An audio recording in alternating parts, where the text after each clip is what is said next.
More than 50 people turned up recently to an on-farm field day organised by the Wairarapa Water Users Society. With groundwater levels in many parts of the country at very low levels, many farmers are out searching for water storage options.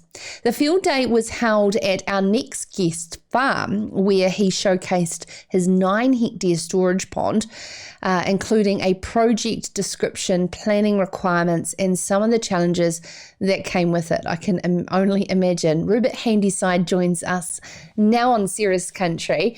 Rupert, thank you so much for taking the time. I caught this article by Colin Williscroft in this week's Farmers Weekly and was in awe of the scale of the project. 400,000 cubic metres of water it can hold. My first question is, how long did it take? It took about 6 or 7 years to sort of plan from sort of idea really to actually to irrigating, basically. Yeah, and the great team of contractors around you, all of the support and the planning, etc. You never wavered from the concept. You were dead set on this water storage project as being the solution for you going forward? Well, as far as irrigation and stock water goes, we didn't really have any other options as far as groundwater goes or that sort of thing. And so we looked at the storage, and probably the main reason we looked at it is we had a natural site that we thought we didn't need to do much earthworks to create the volume.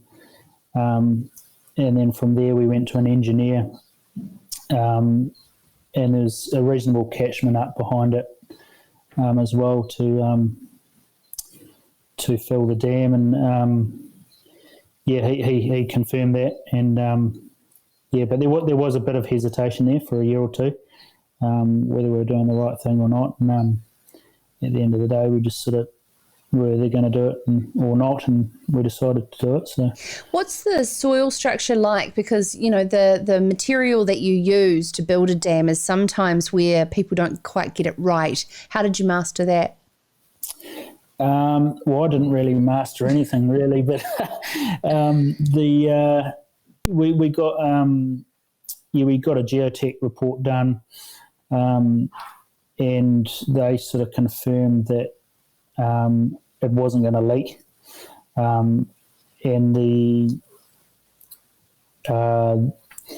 material for the dam it was a bit of a learning process as we went, but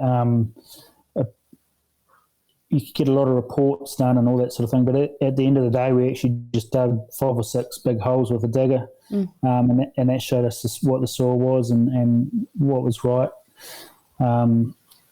And we had an area where it wasn't suitable material, so we had to get that out of the way and bring in suitable material, which was very close, sort of within 200 or 300 metres, on a dump truck, and so that's how we did that. What I was really impressed with in this article is that you really nailed the cost of the project, and CHB Earth Movers have said that $1.50 per cubic metre of water is the cheapest that he had seen, and it's usually can be up as far as $6 per cubic metre. So what were some of those fundamental things that I know for those listening along may like to know how to keep those costs down? I guess if it's not a sort of a natural site where you don't have to do much earthworks, then I can really see how it would ramp up. Or if the materials there are unsuitable, then it would be, in my view, unfeasible. Or if you had to line it, which some larger ones have done, but they're not really in my game. And the massive other cost, Rupert, is, of course, running it. One thing's to put it in, but afterwards, in regards to power, you've gone for a pump-operated scheme. Did you look at all the other options for power? Yeah, we did. We looked at everything, from water wheels to solar to absolutely everything. We were lucky enough with GV Electrical and Pumping, and Grundfos came up with a pump system that was very efficient with power, and it's a variable speed drive, so we only use as much power as we're using. Whether we've only got one irrigator going, so there'd only be, say, 1.5 pumps going, or if both are going in stock water, then 4. It adjusts to suit the power need.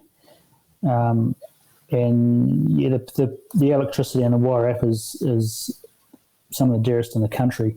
So that was sort of a no-brainer, really. It cost a little bit more up front to get it done, but obviously electricity goes up quicker than inflation, so it was a bit of a no-brainer, really. Yeah, absolutely. So let's talk about this recent on-farm field day, where a lot of the Wairarapa farmers were coming together to learn from your experience. Was it more so about creating on-farm storage dams, or was it what you'd done with irrigation, more so for those who haven't gone down that path? The field day, I think, was about there were 3 sort of main things. One of them was how we got on in the process of getting the dam built and irrigating. So there were speakers. GV Electrical did the pumping, speaking how that all worked, and Justin Neville, CHP Earthworks, he did how they built the dam. And then they also talked about the Greater Wairarapa, the bigger proposed dam. So lastly, Rupert, what has it done in terms of transforming your property? 128 hectares of your farm are being able to irrigate 120 days of the year. You must be able to sleep well at night, with or without chamomile tea. It is. It's certainly created a bit of certainty, and especially going forward, it's sort of basically that reliability, certainty, and it was definitely, in my view, a good move. Fantastic. Thank you so much. And of course, there is the Waka Muka Community Water Storage Scheme underway and in the Wairarapa, and there is a lot of energy and enthusiasm in the space, with, of course, the outcome of what it could do for that land. Not necessarily about the intensification of land use these days when it comes to security of water. And I grew up from a family that know security and water go hand in hand. Thank you so much there to Robert. And you can catch that story by Colin Willis-Croft in this week's Farmers Weekly, as well as farmersweekly.co.nz. This is Sarah's Country.